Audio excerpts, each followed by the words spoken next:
Good afternoon. I'm sorry for those who are listening on the internet for that dead air, but I was caught off guard. I thought someone else had to carry on, so please forgive me for that lapse at that time. Okay, well, we don't have many people in here this evening, as is winter on evenings, but I wanted to start to look at Edom, Ammon, and Moab, but we have to look at the glorious land in order to get a sense of who or what is Edom, and Moab, and Ammon. So this is what we will be more looking at today, application as well, in our time. So I just want to ask you to kindly bow your heads where you are. We here will need in prayer. Our gracious Father, we are grateful to you that your ways are past finding out, and your plans for us, dear Lord, are exceedingly great. And this evening, as we open a portion of the word, grant, dear Lord, that or the instructions might be such that will cause us, dear Lord, to hasten our footsteps, even as you show to us that the end approaches, because you're having a people who are making themselves ready unto you for the glorious climax of the ages. Thank you, Father, in Jesus' name.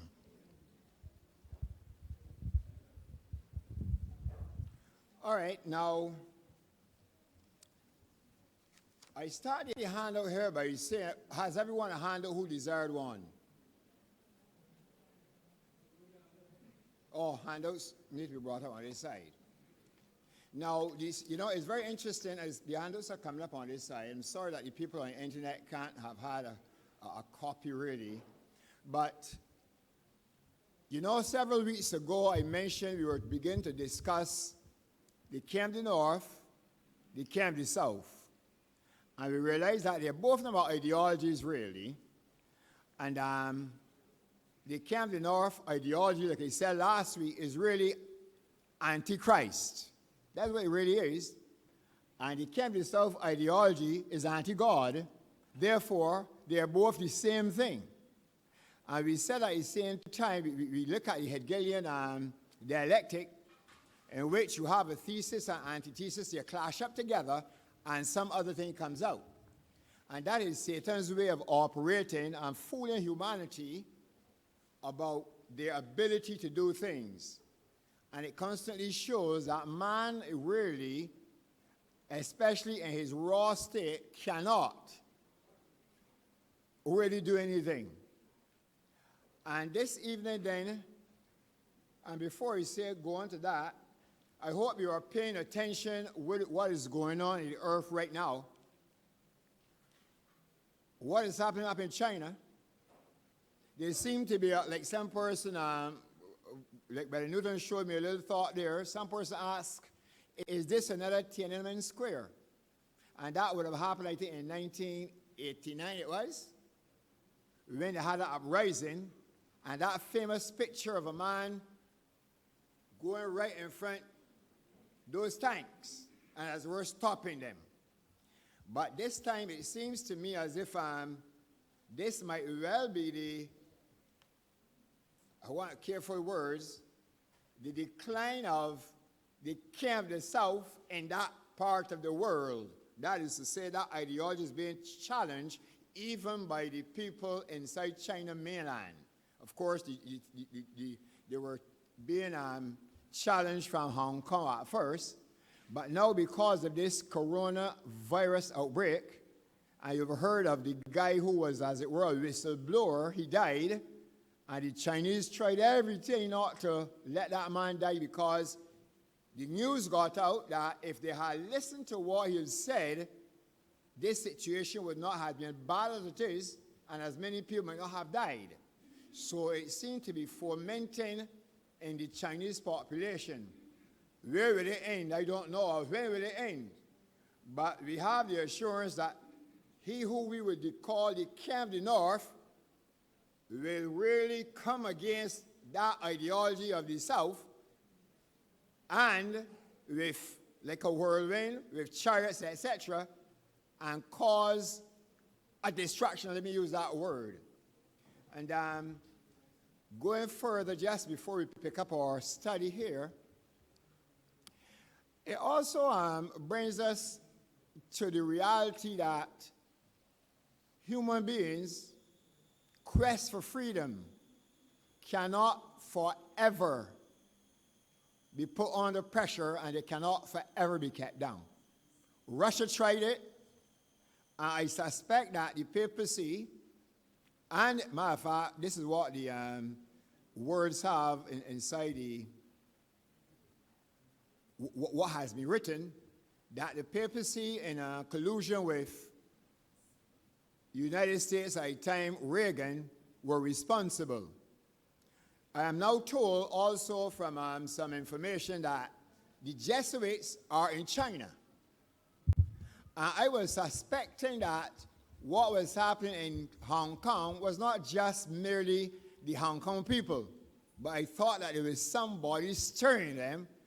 And you know, the CIA, like the Jesuits, are, well, fairly devious, broad word I'm saying there, and you can put nothing beyond them of this type of a thing. So being told now that the Jesuits are in mainland China, a little video clip, one has to be careful when you say these things, because the truth, the veracity of them cannot be ascertained just easily.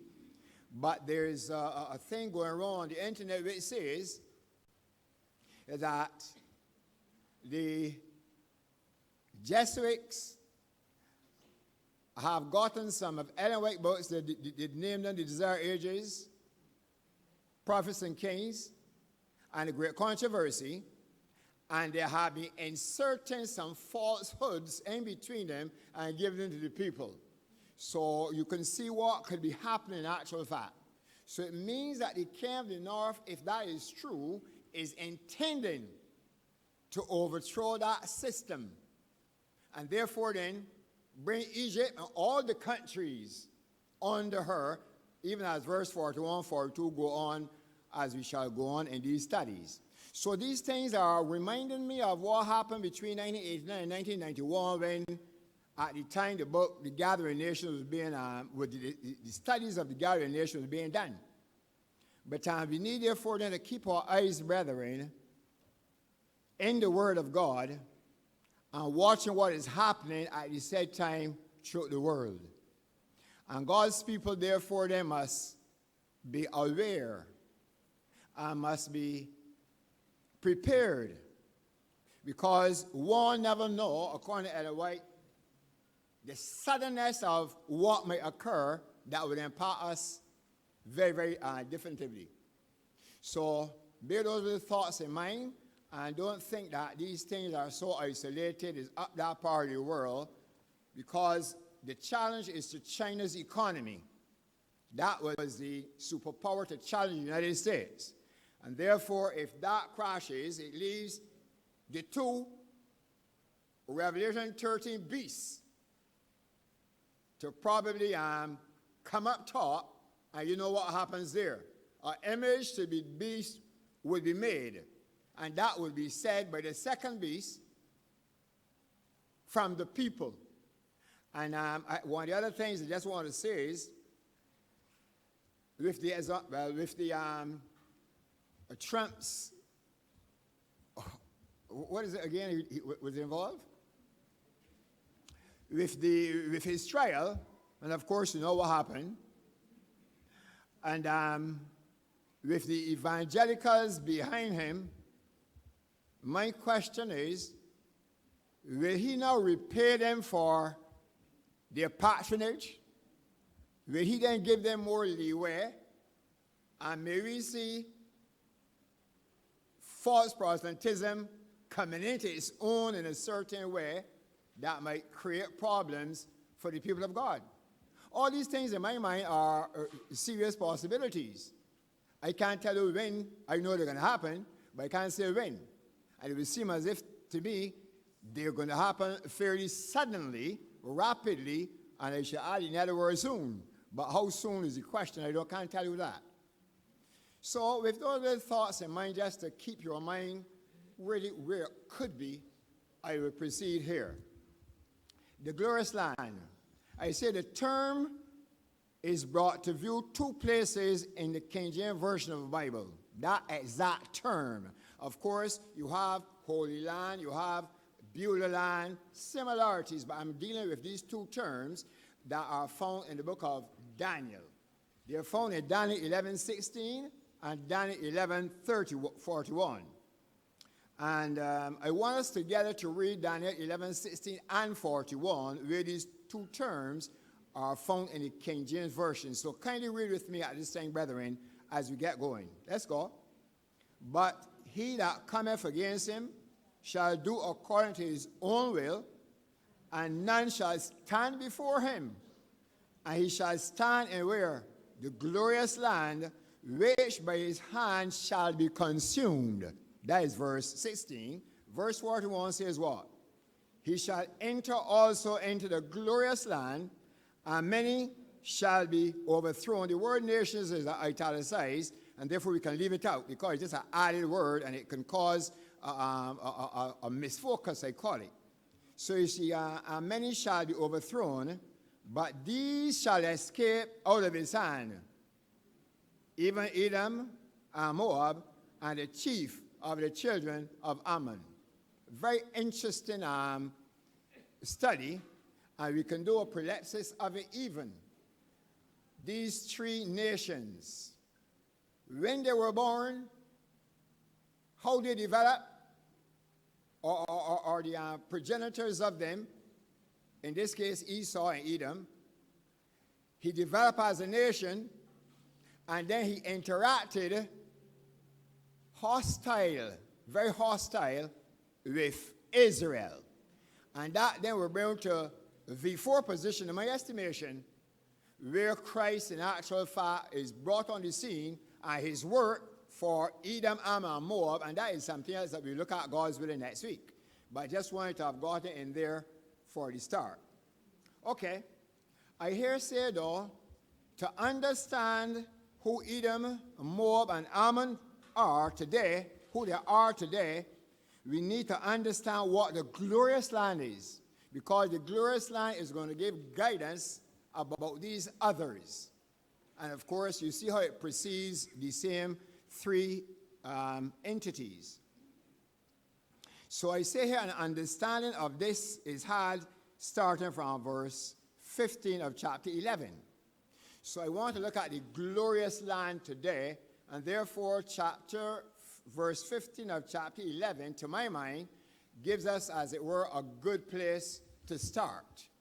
And it says there, so the king of the north, and in this case it was Antiochus IV, shall come and cast a mound or a siege, and take the most fenced cities, and in this case it was Sidon, which was one of the strongest cities of Egypt at the time, and the arms or armies of the south, that is, Scopas of Egypt, who was the general, shall not withstand, neither his chosen people, Israel. So you see how Israel is brought into it. Always brought into things when there's skirmishes between the north and the south. And it tells us today as well, Israel is going to be hauled into this whole thing as well. And it says, neither any strength to withstand.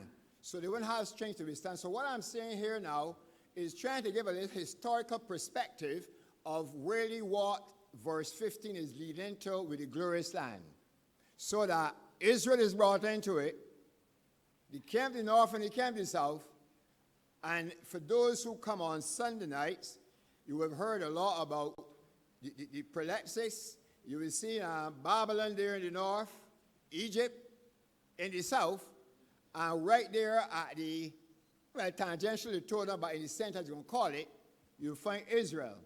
And that is always the case. God's people are caught up, not because they went and involved themselves, but the enemy has a plan to knock out God's Israel.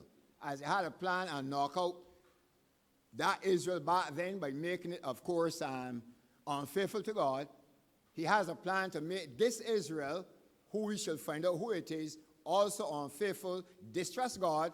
I know the objective is to destroy God's plan, God's redemption plan. That's your objective. And that is why this skirmish is not to be seen just as between nations, but the ideologies which are really against God in both instances are determined by the enemy of God and his people to destroy God's plan of salvation.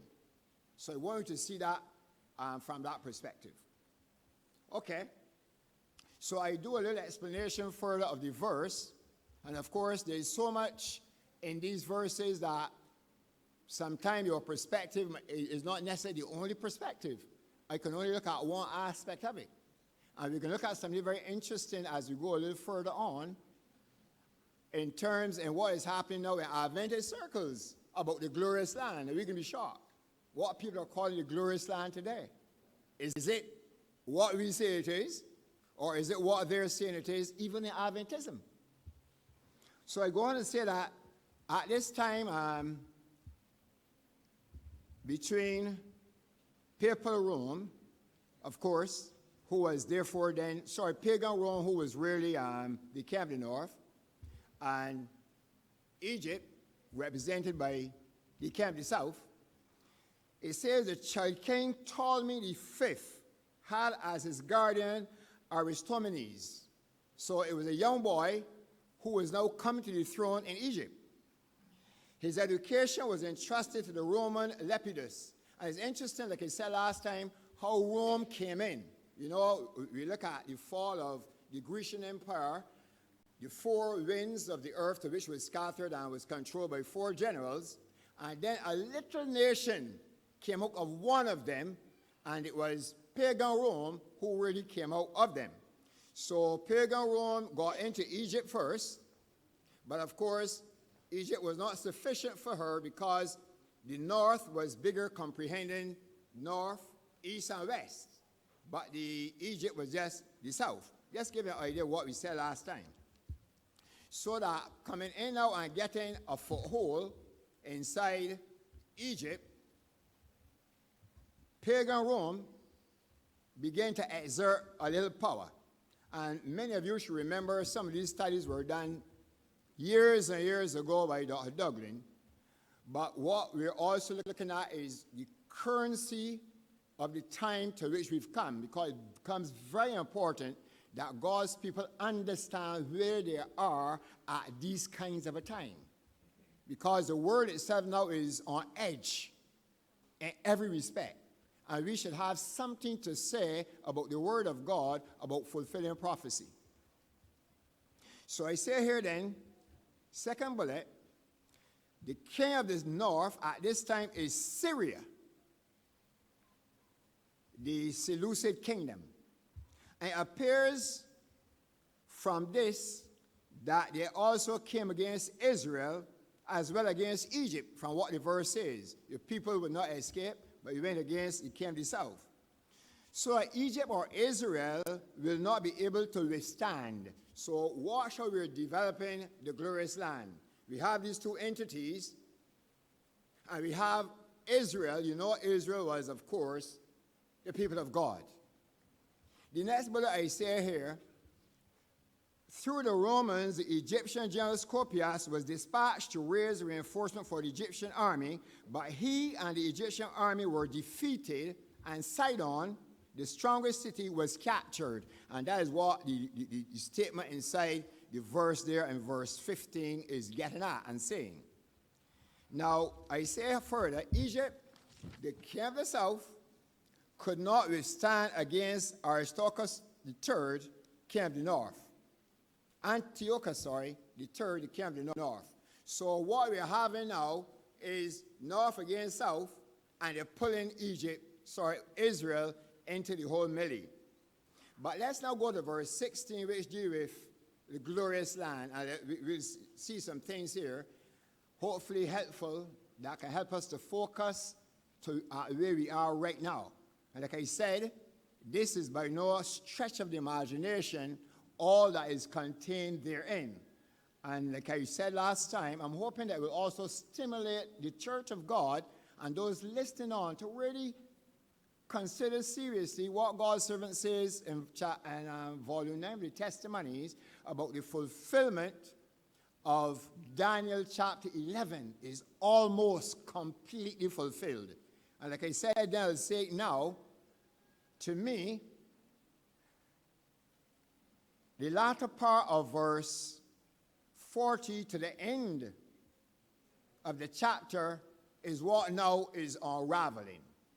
Because the first part of the chapter has been fulfilled, and we know that 1798, the camp of the south, that ideology pushed up the camp of the north and gave that wound, called the deadly wound, according to Revelation chapter 13. So it means that from the latter part then of verse 40, we are considering and watching the fulfillment of it even at this time. So, back to 11:16, but he Rome, or he that cometh, and that is Rome, against him, that is against Antiochus III, shall do according to his will, that is, Rome will do as he likes, and none shall stand before him, that is Rome. When Rome come true, when she got her power went through, no one was able to stand before her. And he Rome, now he is Rome there, shall stand, that is, enter in the glorious land, shall stand or enter in the glorious land. And the glorious land at that time was Palestine, with Jerusalem, a holy place, which by his hand, that is Rome's hand, shall be consumed or conquered. I inserted those so that you get a full understanding, because the he and him and so on sometimes can give the idea that is not who is being really the prophet is speaking about. So if you follow it, you will see that it was really Rome now taking the ascendancy over Egypt, or the camp of the south, and also, of course, the glorious land will be decimated by him. And therefore, the comment on it is that Egypt was not able to stand before Antiochus III, who is the king of the north, but Antiochus, who was, of course, the king of the north in Syria, could not stand before Rome in 65 BC, when all this was going on. When Pompey defeated Antiochus Asiaticus. So what was happening? Time was going, Rome was getting stronger, the Seleucid kingdom on the different Antiochus dynasty was being attacked. Because Rome was stronger now, by the time of AD 65, BC 65, Antiochus Asiaticus was attacked by Rome under the general Pompey of Rome, and he was unable to withstand that attack. So now this brings pagan Rome in a very definite way into the picture. So I say here, Rome having defeated Antiochus Asiaticus, who was then the king of the north, now becomes the king of the north. So we want that line to be established. The king of the north, who becomes and when it happens, because it has a lot to do for the current, what we call the current king of the north. He who takes over from one becomes the one. And that is exactly what really happened. But we are now introduced to something very important relative to the glorious land. And the thought here is, in 161 BC, the Romans became connected to the Jews by an alliance. And that's important. You know, we are told, I think it was Jane Andrews, who said that a nation is brought into prophecy as it interacts with the people of God, or how it interacts with the people of God, whether fair or foul. As in the case, for example, of, let's say, Medo-Persia, very nicely disposed, or in the case of Babylon, well, rough on Israel at the very beginning when she was conquered by 606. So I'm saying then that Rome stood in a glorious Holy Land in 63 BC when Pompey, like I said, intervened, but this time it was between two brothers who were vying for the throne of Judah, the Judean throne. And this kind of history, interestingly, you can find it in the book called The Maccabees, because that is just a historical book of what happened between the two testaments of what was really going on inside Judah at that point in time. And of course, there are other sources as well. But this source says that, yes, the intervention was on account of two brothers who wanted to rule in Judea, and it gave Rome the chance now to come in and kind of settle by peace, to use that expression. But you know, that was not Rome's intention. Rome's intention was not to necessarily be peaceful, but to rule and to reign.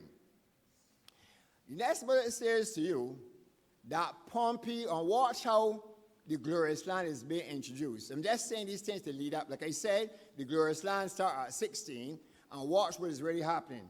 Pompey destroyed the walls of Jerusalem, and Palestine now, including Israel, became incorporated into the Roman kingdom. So, who is the glorious land?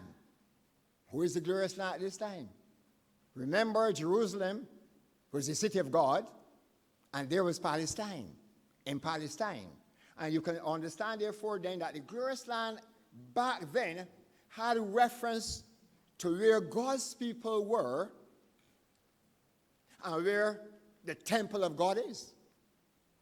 Because, like David said, truly, beautiful for situation, the pride of the whole earth is Mount Zion, the city of our God.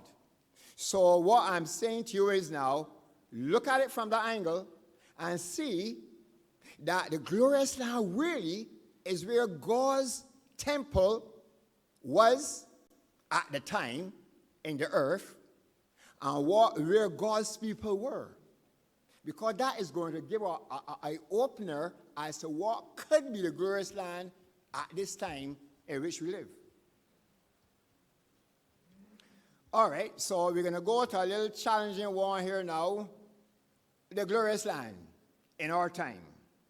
The modern glorious land. So I'm saying to you, the ancient glorious land was Israel and Palestine, with Jerusalem as its headquarters, the city of God, where the temple of God laid.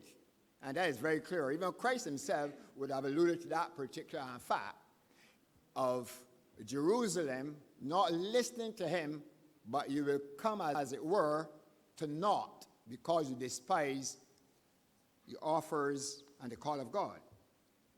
So the modern glorious land, and there are some bullets, well, there's some pointers here, 20 of them, that I want to look at, and we're going to see also some of the false, in my estimation, theories that are even circulating in Seventh-day Adventism today. You know, when you begin to depart, everything else goes with you, even if not suddenly, but gradually. Okay. The glorious land was where God's people dwelt, and they dwell in the land of Egypt. That is ancient now. Where is the glorious land today is my question. Anybody want to help me answer this one up front before you continue? Where is the glorious land, or what, or where, or who? Those kind of questions I would like to posit to you. Who? I didn't hear that. Kelman, you said that? All right, you have evidence? Okay, it's right here. Where? At this place? Okay, Brother Kelman, well, we will see. All right. So I'm saying some people are saying that it's the USA. And in some Adventist circles, there's a website that I visit that is positing, listen to this argument, that Israel in ancient time was located in a place in Palestine. And therefore, their argument is carrying it now. It means then, where God's church, quote unquote, they say develop, will have to be the glorious land. But obviously, they're overlooking something very important. They're overlooking a transition point that they seem not to be aware of. That God's church, God's Israel, is global. And therefore, it cannot be confined now to a physical location. Just as we cannot confine the camp of the north to a physical location or the camp of the south to a physical location. Ideologically, they're all through the world, 1.4 adherents to the papal and dogmas, and millions upon millions to the anti-God ideology. And therefore, the question would be, would not God's church, or would not Israel then be similarly broadcast? To my mind, that is where they're missing, and they could probably come to TFFG and listen to some of our biblical teachers like the Duggan et al. Teach those truths. Because, like Brother Kelman said, we're going to be looking at the true Seventh-day Adventism, which is really the true third angel message. And I want to emphasize that. You know, there are people saying that they keep the Sabbath, therefore. Keeping the Sabbath does not make you the church of God. It's a system of truth that determines that. And it's the third angel message that really identifies that system of truth and the truth of God today, where God is working and functioning. All right. And like I said, but for people say, since God's people are world, I say since God's people are worldwide, and not only USA, therefore, the USA cannot be the glorious land. I hope we don't buy or fall for that, we call it that bait. It can't be the glorious land. Ain't nothing glorious about the United States anyway. The good thing about the United States has brought in a prophecy is the ideology that was espoused by its founding fathers. Freedom of conscience, especially in matters of religion. And that is why that country is brought into prominence. The ideas on which it was founded really are ideas that I would say were God-inspired. Let me use that expression. Because before that, persons didn't have the freedom, of course, coming out of the Dark Ages with the papal power dominating, killing anybody who didn't believe what they say. With this new entity arising now with these ideas of freedom, it brings seriously into prominence the people of God. They ran away for deliverance from the persecution that they were getting, and therefore that land became a haven for them. But it is not the land that is Israel, it is the truth, the ideology, as we say, of truth that determines who is Israel. All right, I go to point 5.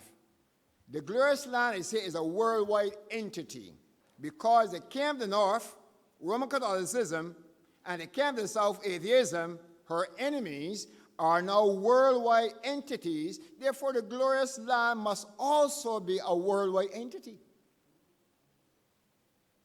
It would be very pointless to have the camp of the north and camp of the south worldwide, and the glorious land just located in one little place. It wouldn't be making a lot of sense. But it says, the camp of the north and the camp of the south are spiritual entities at that. They're spiritual entities. The USA is not a spiritual entity. It is a physical, geographical nation. It is not any spiritual but the United States. It is physical, very physical. So that God's people, I posit to you, is now the glorious land, spiritual Israel. But the question would arise, is spiritual Israel Adventism or Christianity? Is it just Adventism or Christianity? Remember, Israel, in its truest sense, is the true people of God. The true people of God. Is Adventism today the true people of God? Have they relinquished anything? I'm asking questions first. Have they relinquished anything? Have they gone somewhere and are seeing we are no longer believing or doing these things, and as a result, they are backing away from what they were called to at first? Those are questions I believe are important. I believe they're important questions. Because Israel in the Old Testament did just that. They backed away from God's call. Will that which is called modern Israel do a similar thing? Or is doing a similar thing? These are just questions I just want to stimulate your mind with first. What think you? Anyone has any comment? Go to the mic, please. Brother Kelman.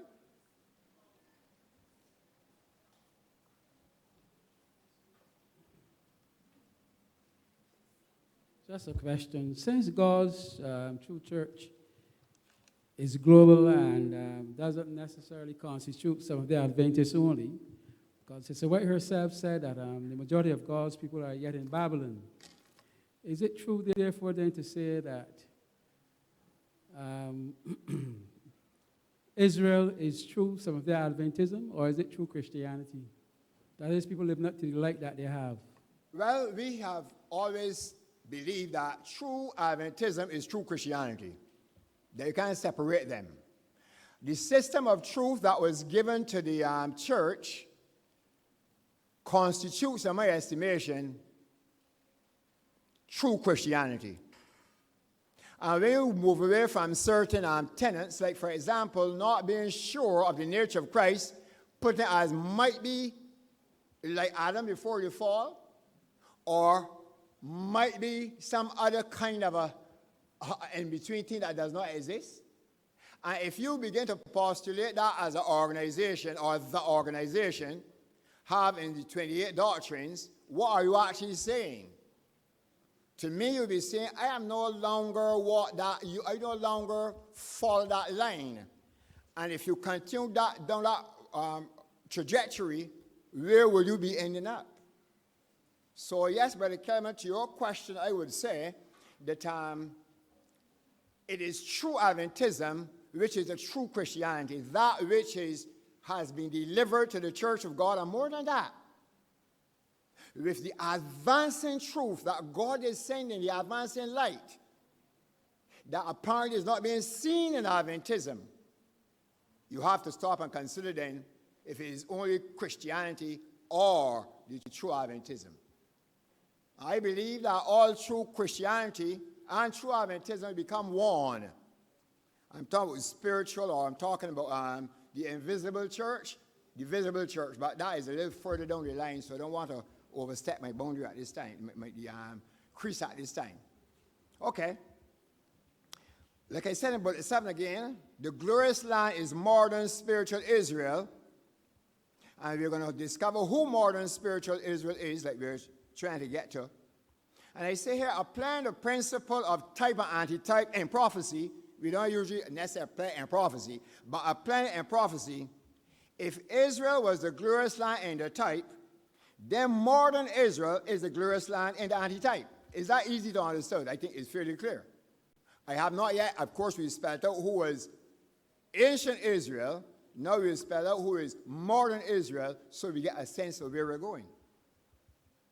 But my question, again at number 9, I ask this question over and over, but who or what, rather, is modern Israel? What, rather, I would say is modern Israel, not necessarily a who, although you can put a who to it. I say about point 10, like ancient Israel, it must be the one who the king of the north attacks and enters because of its peculiarity from all the other denominations in Christendom. This is the key now, to my mind. Who is it that the king of the north seems to have a ferocity against, trying to pull down and destroy and discredit? And if we could have an understanding of who that is, it might help us better to begin to understand a little bit about who is this glorious, or what is this glorious land. And I say here now, I watch carefully, this is not a contradiction, but I'll explain it. I suggest to you that modern Israel is the SDA church. I said church and not organization. I'm distinguishing here. With its peculiar teaching of the third angel message, that is the sanctuary truth, the investigative judgment, final atonement, the true Sabbath rest message, the advancing light on the character of God, etc. Now, having introduced that last piece, the advancing light on the character of God, you could almost begin to see what Brother Austin is trying to say. Does the Adventist organization, now note my distinctions here, project the idea of the true character of God? I ask the question for you. Is that a teaching? Is that something that is center? When God's servant says in Christ Object, lesson page 614 or thereabout, that the last message of mercy be given to a dying world is a revelation of the character of God. Is this something that the Seventh-day Adventist organization pushes? There are some pastors that are doing it, but I'm talking about organization-wide. If this is advancing and true light, and the entity that was supposed to be what it was supposed to be is not doing it, it is making a statement. Who is doing it therefore then? Who is doing it will have to be ones now being brought into the limelight. And let me give you an illustration of something. In the time of King David and King Saul, we see a very interesting situation. Saul was anointed by God. That is true. But Saul apostatized. But yet he was still the king, quote unquote.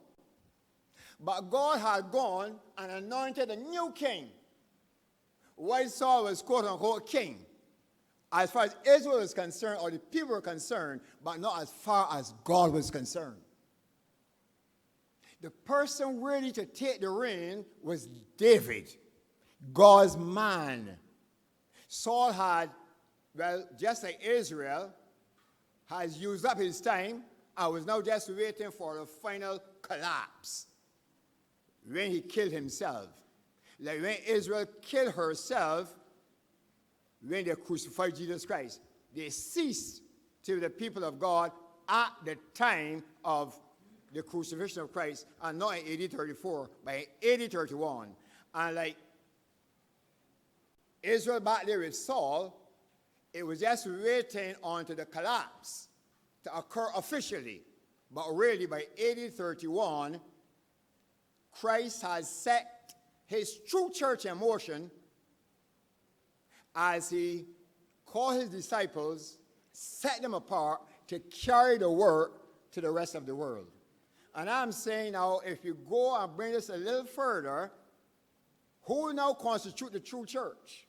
It will appear to me those people that God has raised up, who are in the advancing light that the other organization or the organization has left behind, now can be constituted to be more than Israel, but yet not identified visibly, recognized visibly, because the church of God is invisible entity made up of visible people. That is, you don't know, neither do you know who really are truly the church of God. And that is why God told David he was not to count Israel, because Israel was not just a bloodline. Israel is a spiritual entity, and that's the point I'm getting at.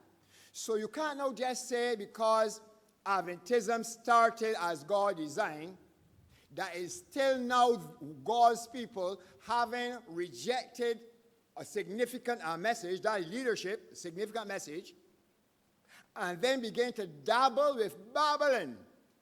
Yes, dabbling with Babylon. And somebody asked me, if you dabble with a country, does it mean you're a part of the country? Well, I answer by saying, you're laying down in bed with them, so I don't know if you're a part or not. So if you're laying down in bed with a person, you would tell me if you're a part of the person or not. And that's how I would put it. because the time will come that the true Israel of God will be revealed. And that organization which has been dabbling with Babylon will also be revealed. It might sound hard coming down to some persons listening on, or even to some of us. And I'm saying to you too here at point 12 that true Israel was raised up to proclaim the last message of mercy to a dying world after the apostasy of Sardis. So this is what Adventists will really raise up. The third angel message will raise up for that purpose, to lift up God, to project God to the entire world. But the organization has been caught lying in bed with Babylon. And therefore, as a result, we are seeing a lot of Babylonian garments. I'm not talking about physical garment now, but I'm talking about beliefs creeping in. You know, I like often to refer to something that some of you might be aware of. Even the sounds in your sound book, the so-called Seventh-day Adventist hymnal, number 471, written in 3 languages, Latin, French, and Spanish. 4, Latin, English, French, and Spanish, is a song that is sung to Papa, not to Jehovah. It's sung to Papa in the Catholic Church. You can check it out for yourself at a convenient time and see it. 471. Strange. If I am not part of you, how am I eating your food? And that is what I'm suggesting here. And therefore, the true Israel of God keeps distance away from God's enemies. They do. You can't be God's true Israel and be lying in bed with the enemy. So we're getting close to identifying that particular entity called the glorious land. I say here, point 13, but papal Rome, I'm going to really get here now, has entered into the Seventh-day Adventist organization, what was called the glorious land at first. It's just like Babylon entering Israel back by Nebuchadnezzar at a point in time. Of course, eventually, the land was ransacked. The people were God's people. And God was working with his people. He has been working with this people as well. But a time came when Israel back there decided that she cut all relations with God. And she became now apostate and false, and no longer is really the true Israel. And I'm saying to you, the progression takes us along that same line. Listen to the next bullet. And this is interesting. Whenever a country enters and conquers a territory, the conquering country does what? What it does? The first thing we do is what? Plant a flag. Because that flag symbolizes the country. And once that flag is planted, this belongs to me. Has a flag been planted in Adventism in a very direct way? The Seventh-day Adventist organization had a flag planted in it. This might seem mundane probably to some people, but it, to my mind, is very significant. Listen to this. This happened, of course, we who are old Adventists would know the 3 angels logo on all Adventist churches and all Adventist material. The 3 angels with trumpets, as it were, that symbol. But do we have that symbol today? And I want to say clearly here why and what we have. Like I said, it might not sound like anything to anybody, but these things can be important and significant. We are not beating up on anybody. We are simply stating historical facts. That's how I am approaching it. In 1995, the papal church, Roman Catholic Church, I say, enter the glorious land and raise its flag. That is, enter Adventism. Who is the glorious land? And raise its flag. Listen carefully. In that same year, the Seventh-day Adventist Church changed its logo from the three angels with their trumpets to the ecumenical logo with flames, which identifies with the papal Roman Church. You are aware of the change, right? Have you ever thought to ask why is this, or why this change was brought about? You mean that the three angels with the trumpets get too old now, so we have to get modernized? Could it be that? Or we have been infiltrated, and therefore the flag has been planted, and therefore we have to go with the flag's owners. All right. I say here now, all of the other churches, denominations, have the same logo in different forms. I brought another point there. They all have the open Bible, the cross, and the burning flame. You check all the Christian denominations, and you see something, and most of them have the cross, as you know that. That's not the cross of Christ, you know. You know what it says? They put it on buildings. They put it on the pendants. But that's not the cross of Christ. The cross of Christ is self-denial. So putting a piece of wood or some kind of thing, looking like a plus sign, they call it a cross, does not make it the cross of Christ. But listen to here further. Now, a book, some articles by this former Jesuit, Alberto Rivera, and also a very powerful book called 50 Years in the Church of Rome by Shinneke, first name just hit me suddenly, reveal, and there's some articles on the website from some other Jesuits who have left, whose eyes were open, who have left that system, one called The Enemy Hiding in Plain Sight. And this guy goes on to show that the enemy of the entire Christian world is the papacy, but is accepted by the entire world.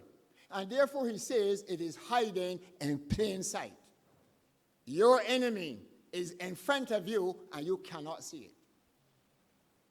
What blindness, therefore, then would have happened to people? And therefore, these Jesuit priests, they're very devious on average, but when they come out, they reveal lots of what they know. And he said, therefore, then, that all of the churches in Christendom has been infiltrated. And more than that, he said, well, the two that seem as if they were stronger, they too are gone. He named them as the Watchtower and the Seventh-day Adventist Church. He said they have been fully infested. I use that word now like a plague, you know. Fully infested by the Jesuits. And therefore, much of what you see coming out of them is what really comes from the Vatican. Therefore, it's no surprise that sounds like what you're saying now. I know that book was written probably a good 30 years or thereabout. Put together, rather. And these sounds that you're saying, these sermons that you hear, where, for example, I think it was something in the years gone by, a material we had that showed that Seventh-day Adventist preachers were told not to call the papacy the beast anymore. You're not to do that. They are brothers. And White blasted that statement. How dare you call that church, which has, as it were, rolled in blood for 1,000 years, to be part of the Church of God? That's a great controversy. That's my words put on the whole thing. How can we therefore then call the Roman Church, whose hand is full of blood, the Church of God? But yet you would find that several years ago, the Adventist organization colluded or in cahoots via a clinic over in California and shared a clinic with both they and the papacy or the Roman Catholic Church sharing a clinic. God's church is not to have anything to do with the beast. The beast has been identified by us by the servant of God. That is that system. They are good people, honest people in Roman Catholicism, but the system is diametrically and diabolically opposed to God. So it cannot be considered to be any part of the church of God, even though there are people in there who God is shielding and will deliver them. It's the system of which I speak, just as the system of the king of the south. And therefore, if you are tied up with that system, what are we saying? I have to come out hard because I believe it needs to be said and we need to understand it. That is a system that we speak against and not individuals, because God cares for all individuals. But the system that says that you make confession to this person, you pray for the dead, you do all these kind of things, is false to the core. And we therefore then cannot classify it as the church of God, and therefore then cannot be part of it and still be free from apostasy. So the glorious Holy Land is, in my estimation, the third angel movement with a system of truth and light advancing that constitutes her to be the true Israel of God today. That is how I understand it, and it appears to me as if it might be true. And therefore then, I'm saying that the Assembly of Heaven's church, now I'm getting braver now. By church, I don't mean the organizational structure. I mean all those who are of the true third angel message and are moving on as God designed, to my mind, constitutes the true Israel of God today. All right, I've said a lot, probably some not acceptable, but if you have any questions or thoughts, just get to the mic and we can probably look at them so that we can have persons send in questions, or if you're uncomfortable with the line that we're going. Any questions, any thoughts? So the church is saying that Brother Austin is right in what he's saying then? Not every single thing is said, but I hope the core point that I'm making has gotten through, who therefore then constitute the true Israel of God. The germane point that true third angel message constitutes the true Israel of God, and hence true Christianity.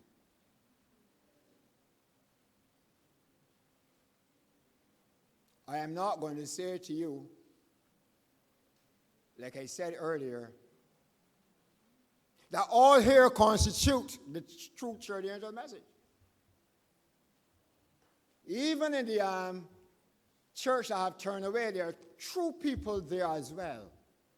And Adventists, they're true Adventists.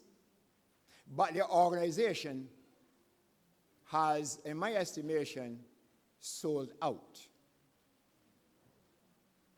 And no longer, as I can see it, constitutes the true third angel message, because you can't mix poison with water and still have, quote unquote, good water. As you mix anything with poison, you have a poisonous substance. And that's how I seek to understand it. All right, if there are no questions, I hope that I have been at least clear on what I'm trying to get over. Because I believe that the time will come that we're going to have to stand in defense of the true third angel's message and all the tenets associated with it. And if we are not aware of them, it will be sufficient evidence that we are not of the third angel movement.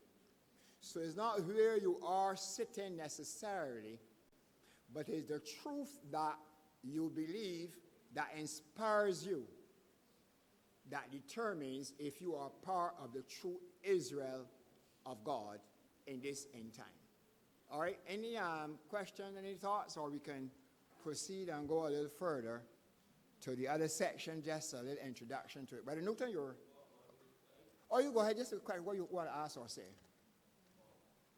Because I'm going to start there already because I don't want to go darkness tonight. Yes, good evening. The issue of the King of the North versus the King of the South is one that has been engaged in my mind quite a bit. I've actually gone on record as writing a letter to the press saying that sort of outlining the end time struggle between the King of the North and the King of the South, and suggesting that the fall of communism in the Soviet Union and Eastern Europe was part of the fight back of the King of the North against the King of the South, and that some of the countries in which atheism was reigning as a political force through communism escaped that overthrow in 1989, 1991, 92. Countries like China and Cuba, Vietnam, Korea, North Korea, and so on. But I said that we can also expect the fall of communist rule in those countries. So I'm on record as making that prediction. So based on my understanding of the prophecies, King of the North versus the King of the South, etc. Interestingly, the fall of communist rule in the Soviet Union happened after about 70 years, 70 and a couple. 70 plus 2, you say? Right.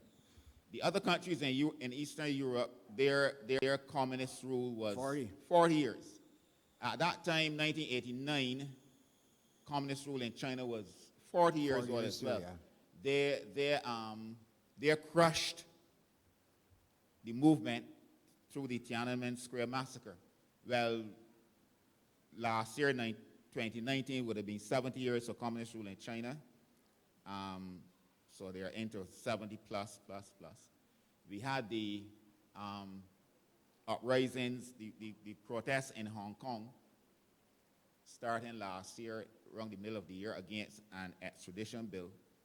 And the people in Hong Kong is a sort of autonomous Chinese region operating under one country, two systems, where it's supposed to be a part of China, but it's operating under a particular system that grants it some autonomy and freedom until 2047.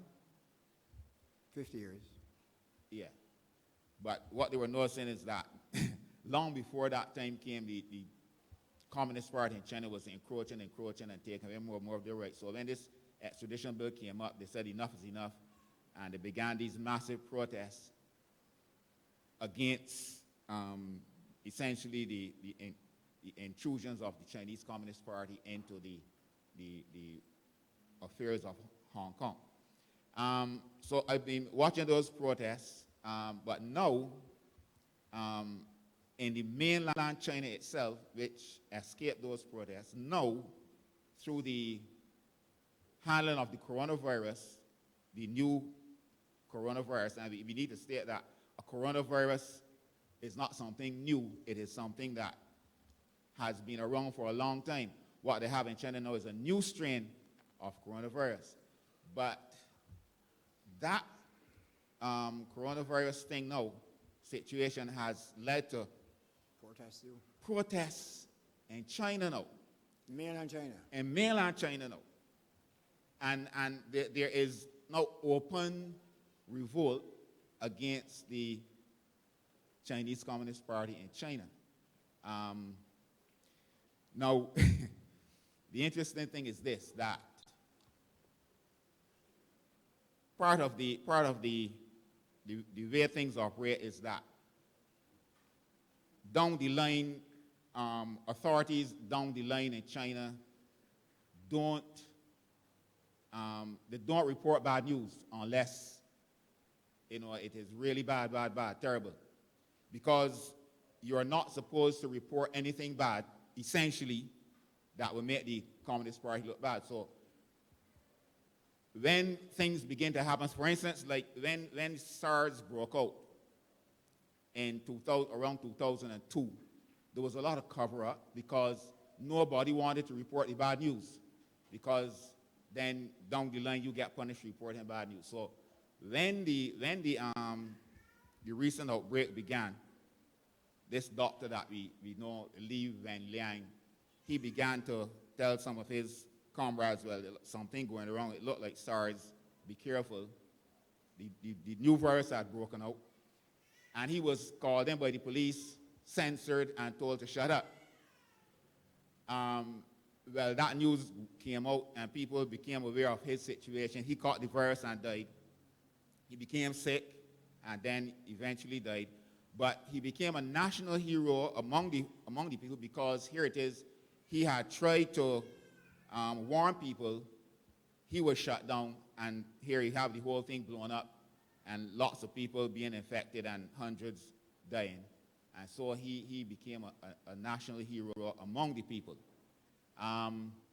Because we're saying, well, look, if they had listened to him, perhaps, you know, things might not have been so bad.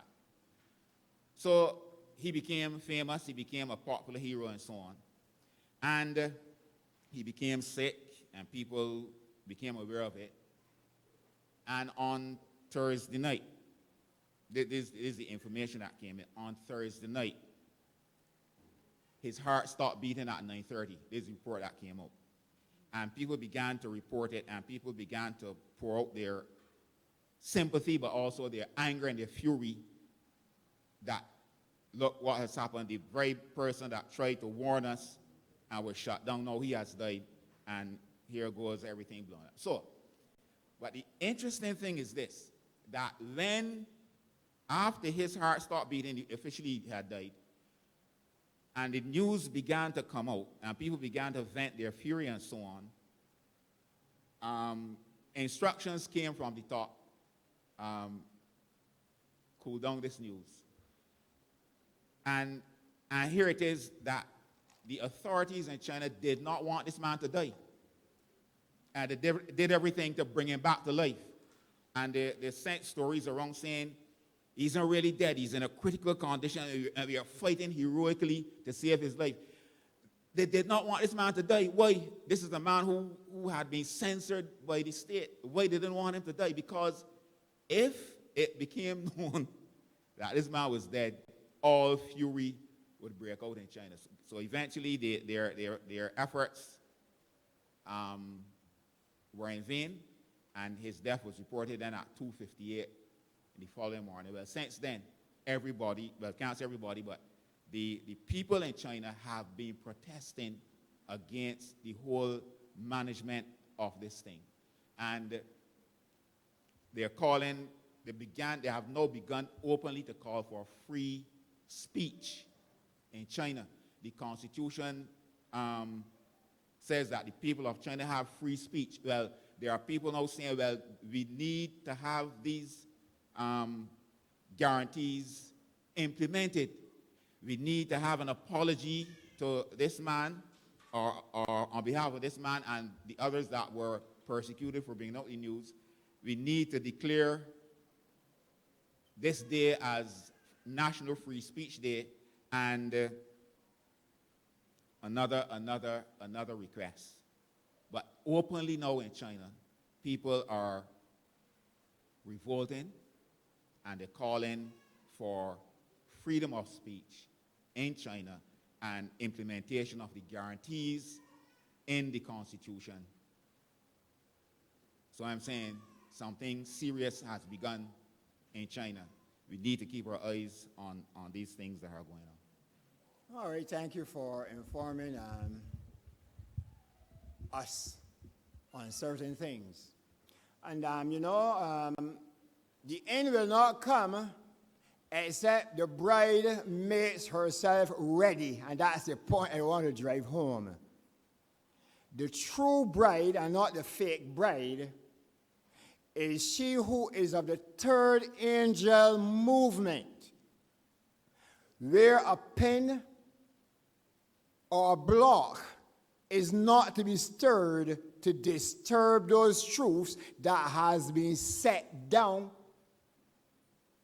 Those truths that have been set down, according to Ellen White, in the 50 years when she wrote in 1902 or thereabout.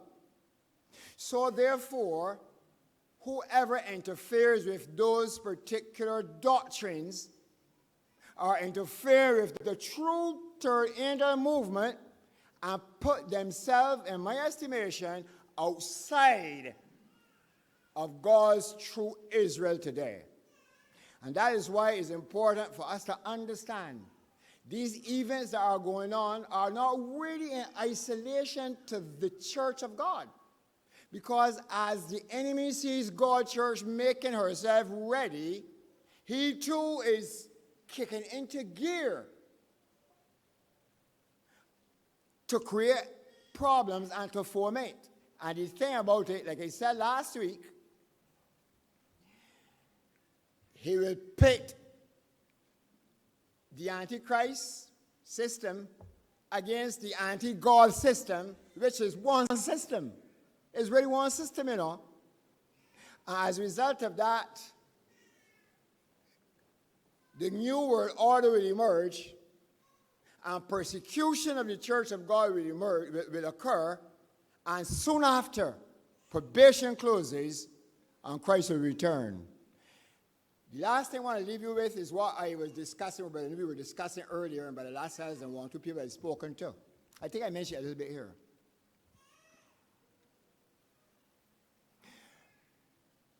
If this ideology, atheism, cannot find a root in terms of a group of people or whoever to work through, the king of the north, that is Catholicism, will take over. Nature hates a vacuum. But listen to this piece now. Can you look around in the world and see other nations who have this atheistic ideology commanding the respect of the rest of the world, listen further, to keep at bay that particular other system that we will call the North, the King of the North? Can you see any other country where this thing can work through to keep the King of the North at bay? You say Islam? Well, the papal power has gone into Islam and softened her up because she's a real proxy of the papal power. So I'm saying this now, that to me rings a bell very serious. If this system now is overtaken by that anti-God system, is overtaken by the antichrist system, it means that the end is at hand, brethren. It means that that's the end of the whole score, you know. Because we are told clearly here in Daniel and in Revelation, the last effort will be the uniting, or you use the word amalgamation, or the joining together of the first beast of Revelation 13 and the second beast of Revelation 13. And when that happens, beginning in the United States, the people will be told to make an image to the first beast. Therefore, they are going to be in cahoots.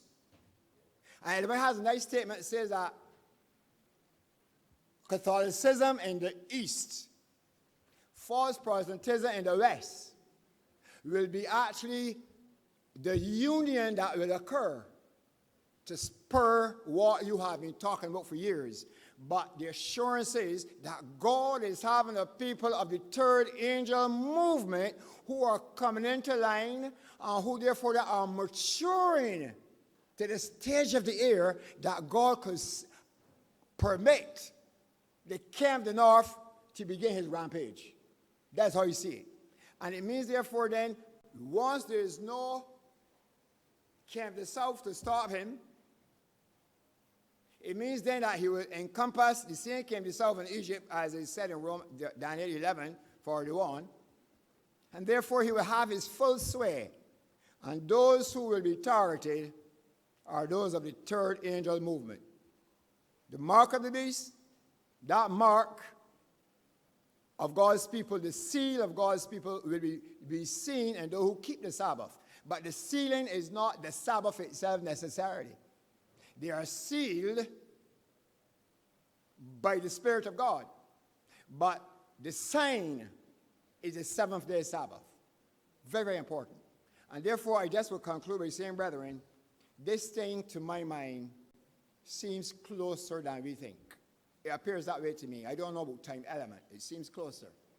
We've been called 36 years ago, and we believe we were raised up for a particular purpose, to bring back the truths of true Seventh-day Adventism, of the third angel movement, to the Adventist church and to the world at large. And if a generation is involved, what could it mean? Have we done what we are supposed to do? Have the message gone out far enough?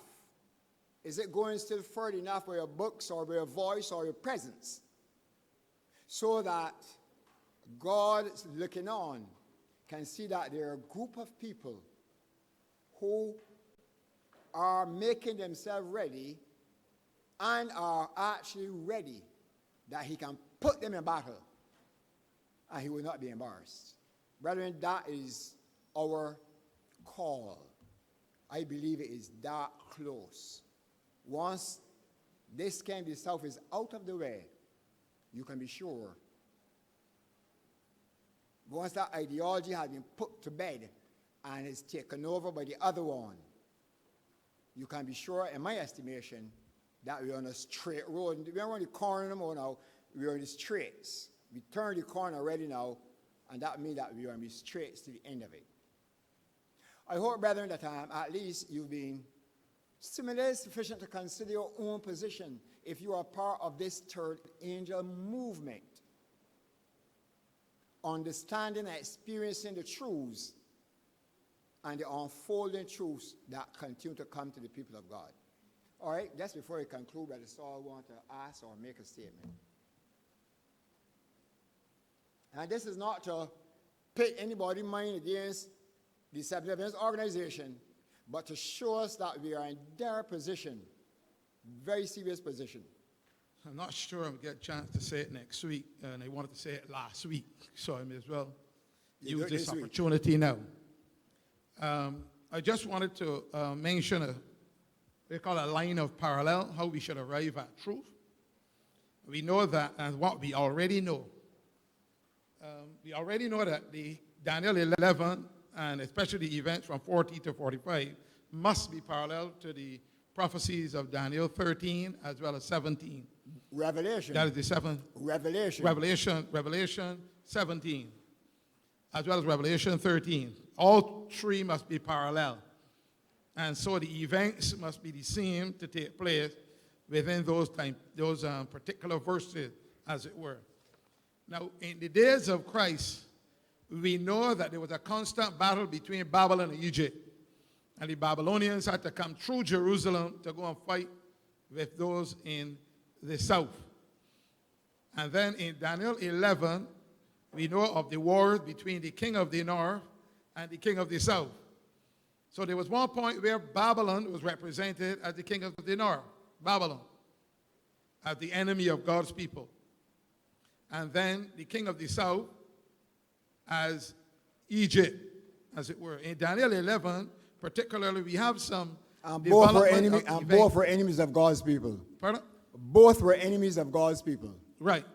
So both the king of the north in Daniel 11 representing, as you already described, one power in the north fighting against the Ptolemaic power, Ptolemaic Egypt in the south. Constant battle between them. Even if you interpret the word Egypt to mean whatever, it still represents Ptolemaic Egypt in the south. And then the second application is this. In Daniel 11, Pagan Rome is called the king of the south, and Egypt is also king of the north, sorry, and Egypt is called the king of the south. And then it moved from pagan Rome to papal Rome. So papal Rome then became the king of the north spiritually, and the king of the south, atheism in France. So France is mentioned in Bible prophecy, but not explicitly, all right? King of the south. Then we move to the king of the north, again representing spiritual Babylon and the papacy and atheism in the United States of America, as well as the other countries as well.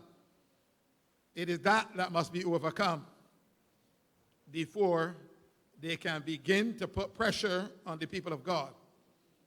And the king of the north, the papacy, overthrows the USA when she begins to speak as a dragon. As a matter of fact, it's the USA that creates and resurrects the papacy and establishes the mark of the beast. The spirit of prophecy says other countries will follow in her example, and they will be overcome and overthrown as well. So the final going down will be the king of the north coming against atheism, overcoming, and then overcoming other countries, as it were. The word is used, countries is substituted. But you will, as you said, you will go into Edom and Moab and Ammon and so on. But the same parallel must be true, where the United States of America will ascend, create a papacy, other countries will follow her example, and they will all be united to persecute and destroy God's people, as mentioned in Daniel 11. But the papacy, whether it be a papal papacy or a Protestant papacy, they will come to their end. That is why I see as the parallel. And there's a lot more we can touch on that. But that's why I see as the parallel. All right, thank you. At this time, we will conclude, darker than I would anticipate it to be. Let us therefore then kneel. Our Father, we are glad to know that you have not left us in ignorance, but that in your word, for your people, you have left truth, dear Lord, if under your Holy Spirit and the searching of Scripture, with diligence, we will come to our understanding so that these things will help, dear Lord, our focus and our preparation. We need not to be afraid because you are our God. You told us, don't be afraid with the fear of the enemies, but make you our fear and our dread, and you will deliver us. Father, we thank you for these assurances. Grant, dear Lord, that having heard these words over for years, that we might not just continue, dear Lord, thinking that we have all the time, but like you have said to your servant, the last movements will be rapid, and the suddenness will catch even those of your servants by surprise. But because they would have been grounded in Christ Jesus, they wouldn't be overthrown. And we thank you for this assurance. So go before us now as we go on another week.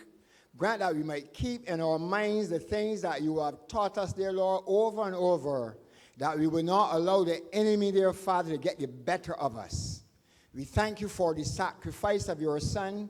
He gave his life, dear Lord, for the express purpose of our deliverance from sin and unrighteousness. May we not disappoint him, but through the surrender of our souls, may we allow him, dear Lord, to fit us up for your kingdom. Have mercy upon us now, and keep our eyes, dear Lord, fixed on the prize, even you yourself, who is our prize. We thank you in Jesus' precious name. That the words of our mouths and the meditation of our hearts be acceptable in thy sight, Lord, our strength and our Redeemer. Amen. Well, God be with you as you traverse another week. May it be done under the Spirit of God and his direction and guidance. Thank you. God bless.